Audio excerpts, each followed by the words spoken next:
Good morning and welcome to Business Buzz. Coming up, Nigerian equities sleep with the all share index down more than 1% and market value shedding trillions. President Tinubu approves a framework designed to unlock $50 billion in deep offshore oil investment. Inflation has been halved in 2 years, but the purchasing power Nigerians lost has not come back. And Move becomes Africa's newest unicorn after a $250 million funding round. We'll go on a short break. When we return, more Business Buzz. I am Louisa Asidi.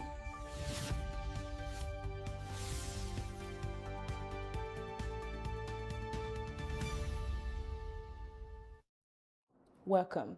We begin this morning with a milestone that Nigeria has just accomplished and a major gap in Nigeria's infrastructure. Nigeria is now Africa's top performer on responsible artificial intelligence. That is according to the 2026 Global Index on Responsible Artificial Intelligence. Out of 135 countries assessed, Nigeria ranks 38 in the world at an overall score of 45.93. That places Nigeria ahead of 72% of countries measured, and it sits well above the African average. However, mass deployment is a major issue. The International Monetary Fund warns that without major upgrades to infrastructure, the productivity gains from AI could be almost nothing. So the question this morning is quite simple. Can Nigeria turn policy into real economic growth? To help us make sense of the numbers, I am joined by David Akawu, a financial analyst and a lecturer. So you're welcome to the show. Thank you very much. It's so lovely to have you here once again with us. Same here. Okay, so I have a couple of questions when you look at the infrastructural gap in Nigeria. Now, Nigeria has emerged as Africa's top performer on responsible artificial intelligence. What does this achievement mean for the country's economic and technological advancements? That's a beautiful one because the rate of increase is alarming because in 2024 we were on the 80th position and now we are the 38th position as we speak in 2026, which makes it very wonderful. The gain is that we all know that is the direction now. AI is the direction. AI is anybody that is not following that, bandwagon, so to say, will definitely drop out economically. AI is in every sphere of and every sector as far as Nigeria is concerned, whether it's service sector, manufacturing sector, we need AI. So the way we are developing in that area is a very big advantage for us. Okay.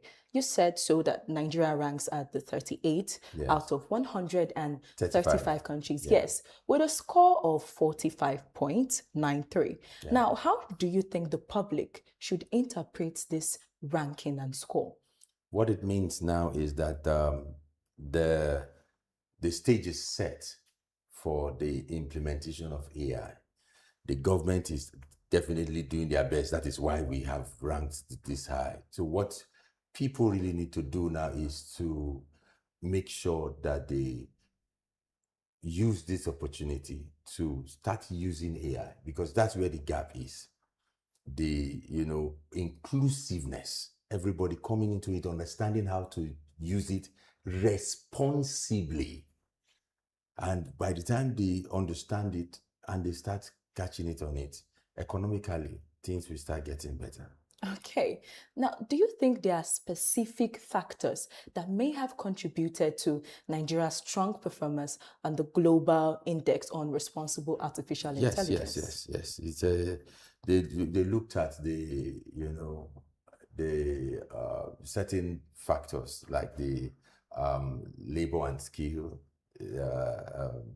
sustainability, inclusiveness, and AI in the public sector. All these things are factors that has helped us to achieve this feat. I mean, and it's quite good because technologically Nigeria has not been known for making any serious feat in terms of technology, but now we're getting there. That means that's a very beautiful milestone that Nigeria has Beautiful achieved. milestone. Beautiful. Yes. So now, how significant are initiatives such as the National Artificial Intelligence Strategy and the 3 Million Technical Talent Program in position Nigeria as a leader in AI? Yes, beautiful. It's trying to create awareness. Okay. Yes. So, and what are they trying to do to make sure that there is all inclusiveness? Both genders are coming in, and these programs has really helped to broaden the knowledge of people on how AI functionality should be, because we just hear AI, and when people hear about AI, what they just think of is ChatGPT. It's far beyond that. So it's an awareness program, and I think people are getting to understand it better. However, there is still a gap. Yes, there's still a gap that we need to cover up. That's definitely. Yes. Now, Nigeria appears to be doing well in AI governance, Yes. but the country, like you said, still has this major deployment gap. Yes. Now, looking at Connect. Yeah, people, they need to publicize it more. Okay. Let people understand that this is the direction. Initially when AI came into being, a lot of people began to see it as either demonic or it's not going to help people to use their initiative anymore. But now, gradually, people are getting to understand that no, it's not so. In fact, some Christian communities see it as the sign of the end time. Yes. But it's actually not. It's just understanding the functionality, making life easier. They didn't say it is intelligence. They say it is artificial intelligence. So somehow they need the normal intelligence of humanity to be able to run these things. And it is in that place, that gap that we need to fill. We function in that area where we can now make sure that the artificial intelligence works properly, responsibly. And that's where we need to let people understand how it works. How it works. If people in Nigeria are able to understand and look at AI as something that can help you instead of, in your words, demonic, it will go a long way to improve the infrastructure of Nigeria. Yes. Now, do you think that there are some infrastructural challenges which are currently limiting the widespread adoption of artificial intelligence? Yeah, the usual issues that we have. Artificial intelligence has to do with technology, and the first source of technology is power. Okay. So when it's not there, then one is limited. Let's not forget that we still have economic issues in Nigeria, and so we need to make all these infrastructures available, things that will be able to enable people to practice these things, because it's not that cheap. So we need to see how we can make it all inclusive, by assisting in whatever way that we could, especially from the angle of the government. Okay. Now, from a financial and investment perspective, which sectors of the Nigerian economy are most likely to benefit from artificial intelligence? Every sector. Every sector? Yes, ma'am. Every sector. You see, in the as far as accounting is concerned, artificial intelligence is doing very well now. Technologically, artificial intelligence is there in the banking system, the financial sector, in whatever sector, manufacturing, whatever sector, industrial, we have artificial intelligence. So every sector is going, it's not just for the ICT alone, they're not for the, computer, whatever, the, what do they call it? It is not for... The computer age? Yeah, no, it's not for, it's an all-round thing. It's an all-round thing, ranging from robotics, from simulation and all that. You need artificial intelligence. So every sector should actually benefit from it. Yes, artificial intelligence is vital in Yeah, every sector every of sector. Nigeria. Yes. Now, from your point of view, can Yes. AI significantly improve financial inclusion, credit assets, and fraud detection in Nigeria when you are looking at small businesses and low-income households? Yes. How so? You see, AI is artificial intelligence as it is.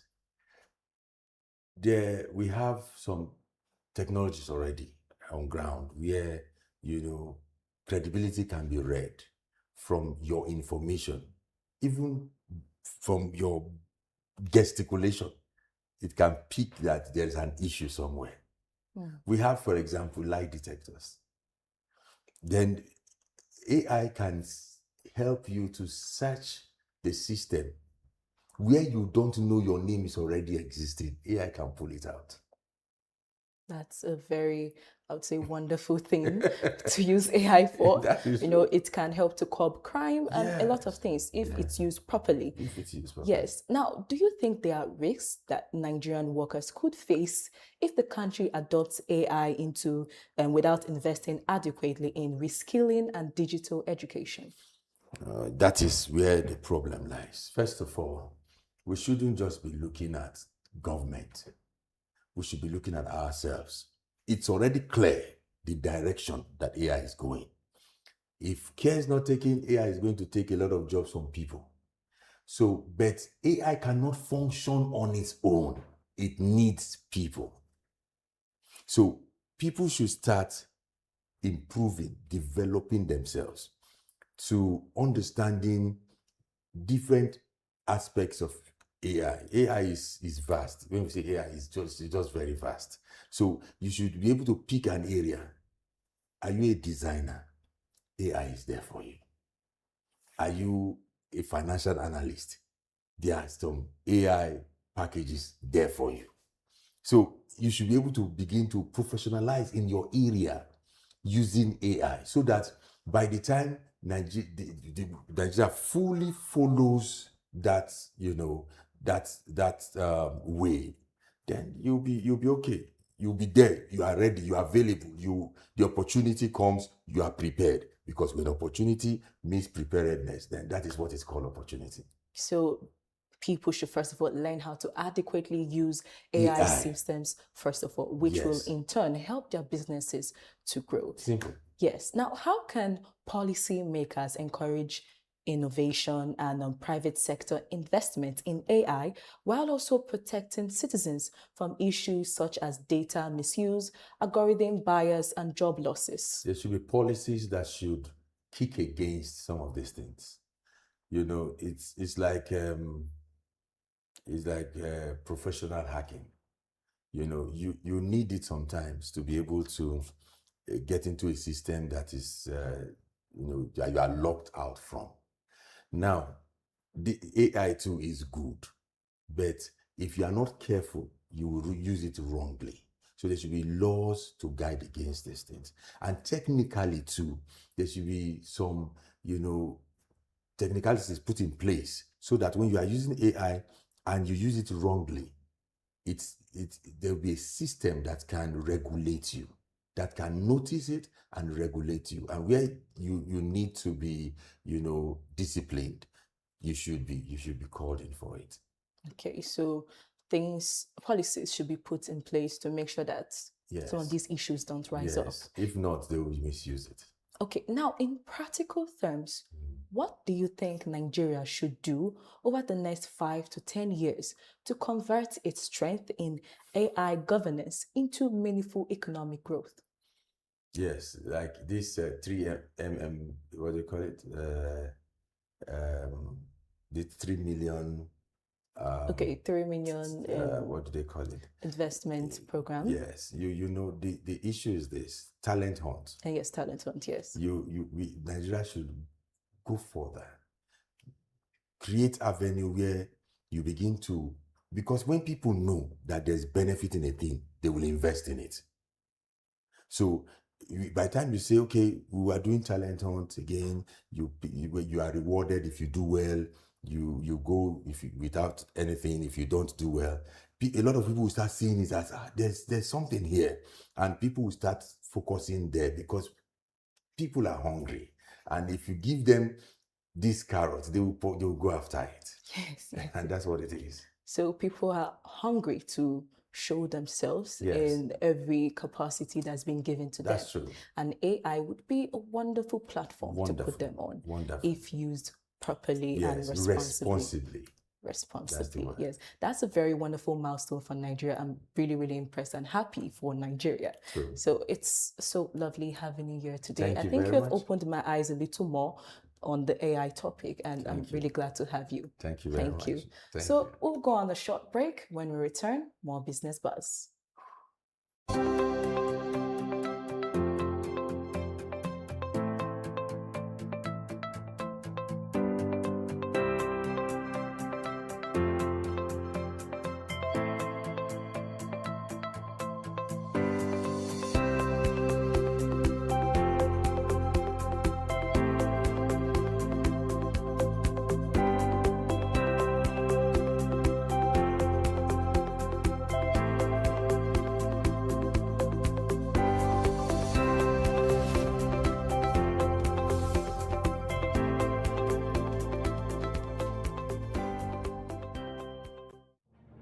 The Delta Broadcast Media Organization, in conjunction with the Delta State Ministry of Information, presents the Delta Broadcast Media Conference 2.0. Theme: The Broadcast Media as a Democratic Catalyst, Shaping Public Trust and Electoral Credibility in 2027. Keynote speaker, Sheon Okimbaloye. Anchor, Politics Today on Channels Television. Guest speakers, Ayo Mairo Essay. Anchor, Arise News. Agatha Amata, CEO, Trend FM. Samuel Fejoku, veteran broadcaster and senior special assistant to the governor on protocol. Guest of honor, Honorable Charles Ehiedu Aneagu, Commissioner for Works, Rural Roads and Public Information, and Right Honorable Imomotimi Dennis Guo. Speaker, Delta State House of Assembly. Special guest of honor, His Excellency, Right Honorable Elder Sheriff F.O. Oborewori, the Executive Governor of Delta State. Convener, media personality, Ruki Onoro. Date, August 14, 2026. Time, 10 a.m. Venue, Unity Hall, Government House, Asaba. There'll be high-level networking, media interaction, capacity building, awards, and lots more. Register to attend on www.deltabroadcastmediaconference.org. For inquiries, call 0706 701 8400 0803 874 9265. Delta Broadcast Media Conference 2.0, powered by Delta State Government. Sponsors, Dominion Pearl Homes and One Niger app. Supported by NTA, DBS, Quest FM and TV, Warri Sentinel, Trend FM, Mega FM, Baramatu Voice, Boko FM, Crown FM, Sleek FM, Eku FM, Big Hot Radio, Cruise FM, Atlantic TV, Rise FM, and Dott TV.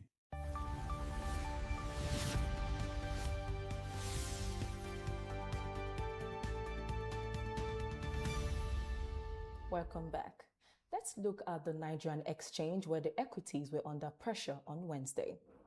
The all-share index was down 2,715.54 points, a fall of 1.10% at 244,008.03. Market capitalization shared 1.74 trillion naira, standing at 157.52 trillion naira. Breadth was negative, 30 stocks advanced, 31 declined, and 1 remained unchanged. Meanwhile, International Energy Insurance led the gainers, up 10% at 4 naira and 40 kobo. EcoBank Transnational followed, up 9.93%, and Transnationwide Express up 9.77%. BUA Foods pays the losers, down 10% at 760 naira and 60 kobo. This is a profit taking rather than a panic, and it follows a long run of gains. However, it is also a reminder that the market that has minted so much paper wealth this year can also give it back in a single session. Now to world markets, let's start in Europe, where the picture is mixed. The DAX was up 0.25% at 26,458. The Europe Stoxx 50 was up 0.06% at 6,555. The MSCIE Europe index was up 0.09% at 2,903. The Euronext 100 was down 0.06% at 1,975. The FTSE 100 was down 0.2%, 8% at 10,814.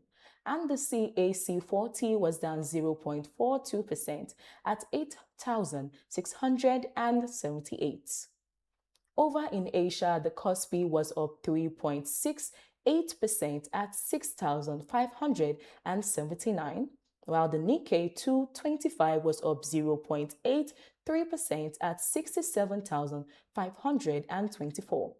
The Shanghai Composite was up 0.32% at 3,946, and the Sensex was down 0.24% at 77,966.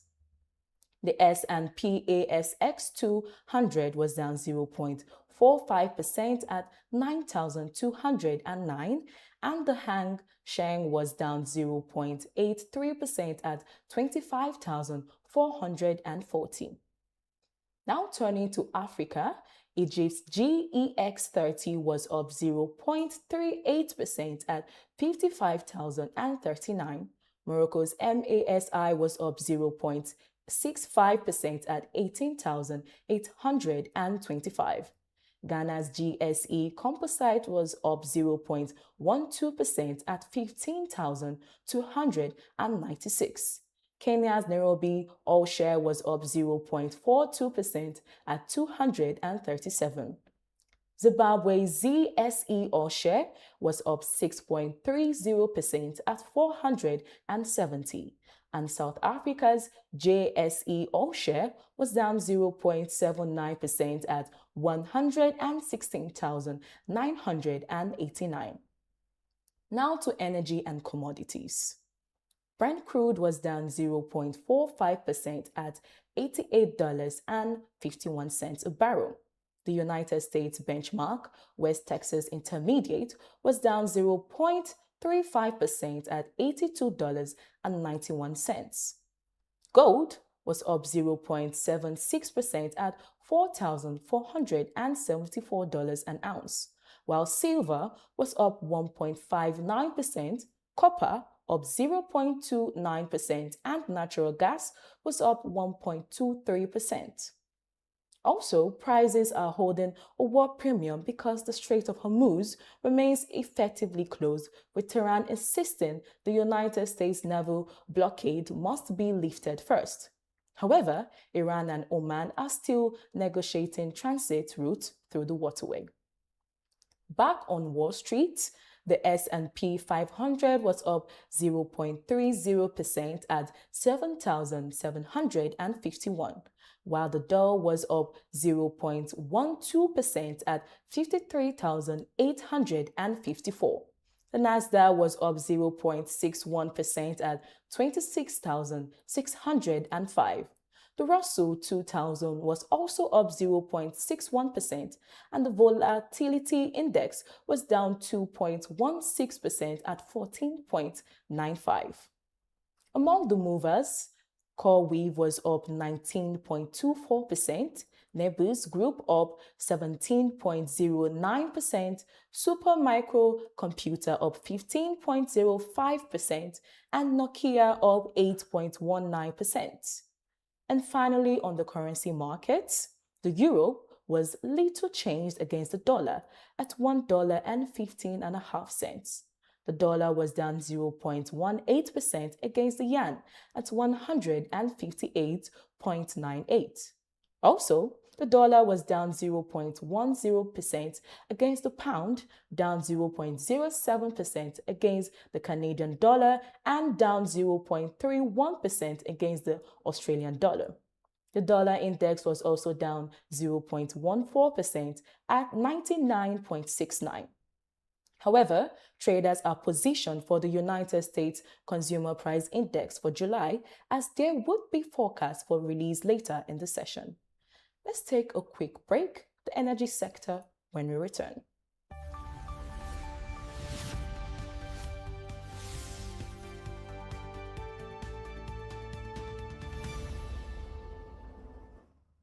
Welcome back. Now to energy policy, where Abuja has made its boldest offshore move in years. President Bola Tinubu has approved a new investment framework designed to unlock up to $50 billion in deep offshore oil and gas investments. It replaces project by project negotiation with transparent eligibility criteria delivered through the Deep Offshore Oil and Gas Project Incentives Tax Remission Order of 2026.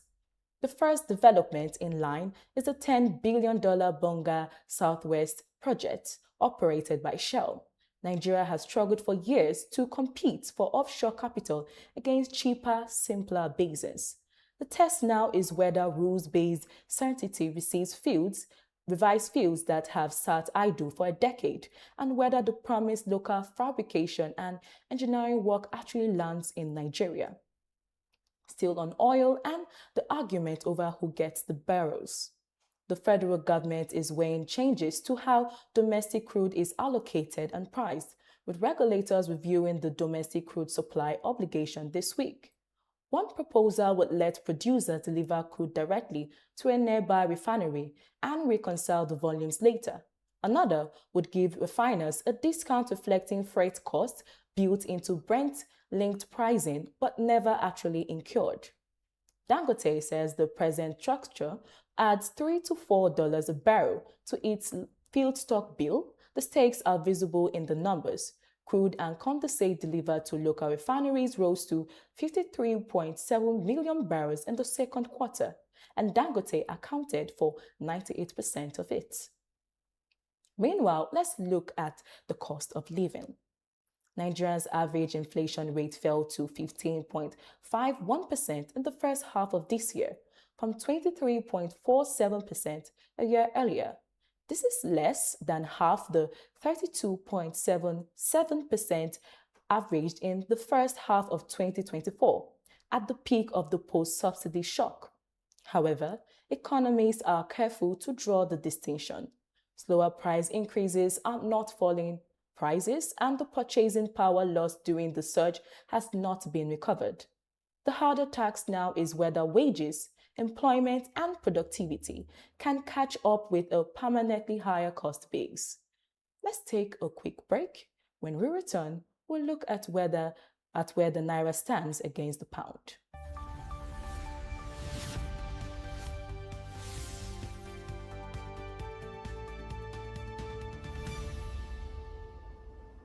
Welcome back. Now to Nigeria's currency market. The Naira is holding range-bound against sterling, settling at 1,843 Naira to the pound as midweek official trading opened. However, the pound has been unable to reclaim the 1,850 Naira line since the 20th of July, with central bank tick data showing a narrow corridor and more orderly price discovery. Against the dollar, the official rate stood at 1,364 Naira and 60 kobo on Tuesday, making the Naira the second best performing currency in Africa this year. For importers, for school fees abroad, and for firms building inventory, that stability is worth as much as the level itself. Now to fuel pricing, where regulators want the region to set its own terms. The Nigerian Midstream and Downstream Petroleum Regulatory Authority says crisis in Western Europe and the Mediterranean should not automatically determine petroleum prices in Africa. Its chief executive, Rabiu Umar, told the second West Africa Refined Fuel Market Conference in Abuja that the region needs a benchmark built on its own supply, demand, inventory, and logistics. He cautioned that a reference price is not by itself a trading hub. Credible pricing, he said, needs storage, ports, pipelines, and harmonized product specifications across borders. With refining capacity on the continent expanding, the argument for a regional price is getting harder to dismiss. Now to the banks. The Chartered Institute of Bankers of Nigeria is urging lenders to direct their newly raised capital towards micro, small, and medium enterprises. Its president, Dele Alabi, said recapitalization has strengthened balance sheets. However, he also said that the money should not take part in government securities and large corporate lending. He argued that no economy reaches $1 trillion without its financial services sector pushing credit further down the ladder. Small businesses make up almost 97% of Nigerian firms and employ close to 88% of the workforce. Wherever that capital goes, it will shape whether growth is felt on the streets. Now, this brings us to what Nigeria sells to the world.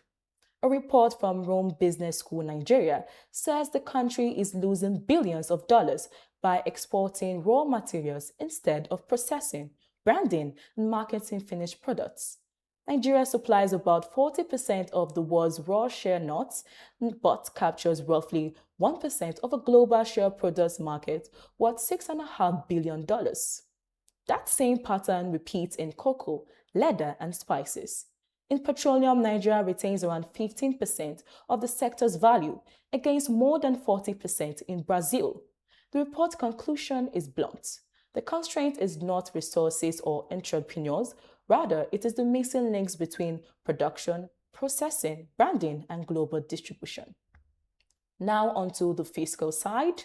The Ministry of Finance plans to spend about 156.2 billion naira on projects financed through tied loans in the 2026 budget. The largest share, 125.3 billion naira, goes to training entrepreneurs in digital and creative enterprise founded by the African Development Bank and the Islamic Development Bank. Meanwhile, a further 13.9 billion naira is earmarked for student housing.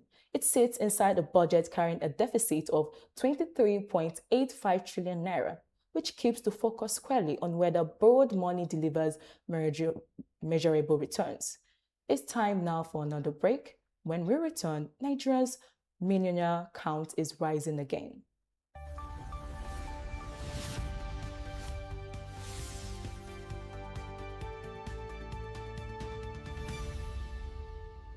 Welcome back. Still on the economy and a turn in the wealth numbers.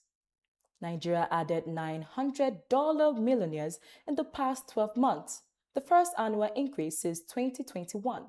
The Africa Wealth Report puts the total at 8,100, a rise of 12.5%, driven by a stronger naira and solid new business formation.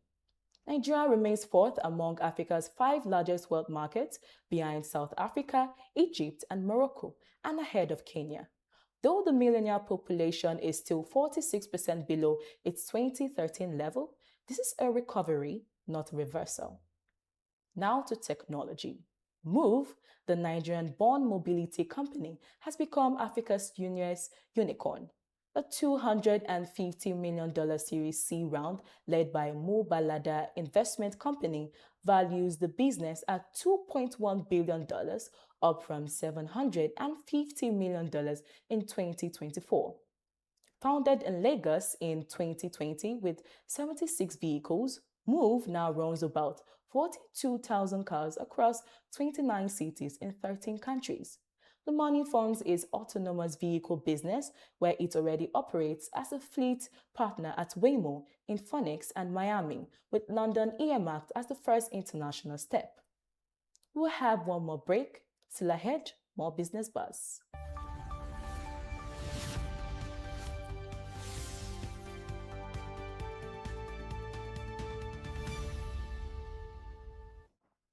Welcome back. Now to the upstream sector, where Nigeria's crude output has held above 1.5 million barrels a day for a third consecutive month despite a dip in July. OPEC's latest monthly report puts July's production at 1.505 million barrels a day, down from 1.555 million in June, a decline of 50,000 barrels a day. Output in the second quarter averaged 1.52 million barrels a day, up from 1.388 million in the first 3 months of the year. The figures keep Nigeria ahead of Libya and Algeria as Africa's largest producer. However, production remains well below the federal government's target of 1.8 million barrels a day, and the July dip is a reminder that recovery is not yet consistent. Staying with energy and a striking claim about the cost of fuel subsidy.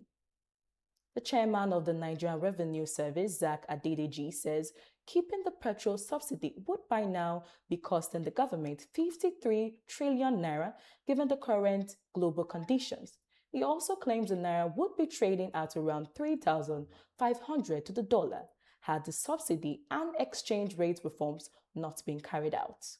Also, he likened the subsidy to borrowing money to sell a product below cost and called its removal the best thing that has ever happened to the country. However, he did not set out the assumptions behind the figures, which describe an alternative scenario rather than the money actually spent. Petrol prices have risen sharply since the subsidy was removed in 2023, and the debate remains whether the fiscal gains have justified the cost carried by households. And finally, to trade diplomacy. India and 5 member Southern African Customs Union have signed terms of reference to launch negotiations on a preferential trade agreement. The bloc comprises South Africa, Botswana, Namibia, Lesotho, and Eswatini. New Delhi is seeking tariff relief for exports including automobiles, pharmaceuticals, and industrial machinery. The move revives talks that stalled after 5 rounds of negotiations between 2002 and 2010. For the continent, it is a fresh signal of intensifying competition among major economies for African markets, and a negotiation Nigeria trade officials will be watching closely. That is all we have for you today on Business Buzz. I am Louisa Asidi. Thank you for watching.